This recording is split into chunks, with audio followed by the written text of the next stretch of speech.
শারদীয়ার কোনো উপহার কর্মচারীরা, সরকারি কর্মচারীরা পাচ্ছেন না? দেখো, রায়দান কবে করা হবে সেই বিষয়টা এখনো পর্যন্ত নিশ্চিত নয়। তার কারণ হলো, এই ধরনের বড় মামলার ক্ষেত্রে মাননীয় বিচারপতিরা শুনানি শেষ হলে তারপর রায়দান স্থগিত রাখেন।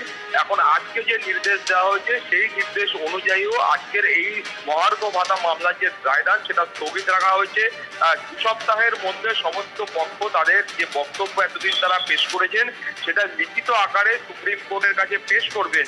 কিন্তু মূল যেটা বিষয় আজকে সুপ্রিম কোর্টের মাননীয় বিচারপতিরা বলেছেন, আর সেটা হচ্ছে এআইসিপিআই বা all India consumer price index এটা কিভাবে নির্ধারণ করা হয়, পশ্চিমবঙ্গ সরকার এটা কিভাবে নির্ধারণ করে, সেই প্রশ্ন মাননীয় বিচারপতিরা তুলেছেন।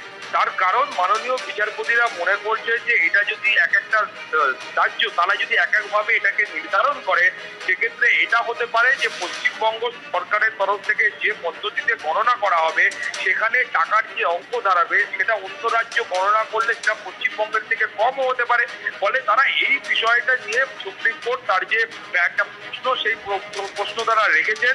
ফলে সব মিলিয়ে এই মামলার ক্ষেত্রে আজকেও রাজ্য সরকারের বক্তব্য ছিল যে এই যে মহার্ঘ ভাতা সেটা কি হারে দেওয়া হবে, সেটা কিন্তু একেবারে ভৌগোলিক অবস্থান, সেখানকার জিনিসপত্রের কি মূল্য রয়েছে, তার পারিপার্শ্বিক কি পরিস্থিতি রয়েছে তার উপর নির্ভর করে হয়। ফলে আজকেও রাজ্য সরকারের তরফ থেকে এই আবেদন করা হয় যে মহার্ঘ ভাতার বিষয়টা রাজ্যের উপরই ছাড়া হোক এবং তারা এই সিদ্ধান্ত গ্রহণ করবে যে সেই যে কোন পদ্ধতিতে এবং কি হারে এই মহার্ঘ ভাতা সরকারি কর্মচারীদের মধ্যে দেওয়া হবে।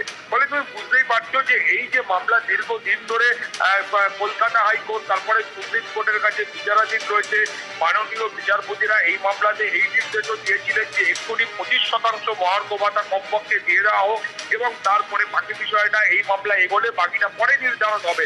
কিন্তু তুমি জানো যে সরকারের তরফ থেকে সেই সময় এই আবেদনও করা হয় সুপ্রিম কোর্টের কাছে যে আপাততভাবে তারা এই যে 25% মহার্ঘ ভাতা রয়েছে সেই মহার্ঘ ভাতা দেওয়ার সময়সীমাটা যেন বাড়ানো হয়, সুপ্রিম কোর্ট যেন সেটা বাড়ায় সেই আবেদন তারা সুপ্রিম কোর্টের কাছে করেছিলেন। এবং তারা এটাও বলেছিলেন যে এই যে 25% অর্থের কথা সুপ্রিম কোর্ট বলেছে বা মহার্ঘ ভাতার কথা সুপ্রিম কোর্ট বলেছে, সেই মহার্ঘ ভাতা তারা চান সুপ্রিম কোর্টের কাছে জমা রাখতে।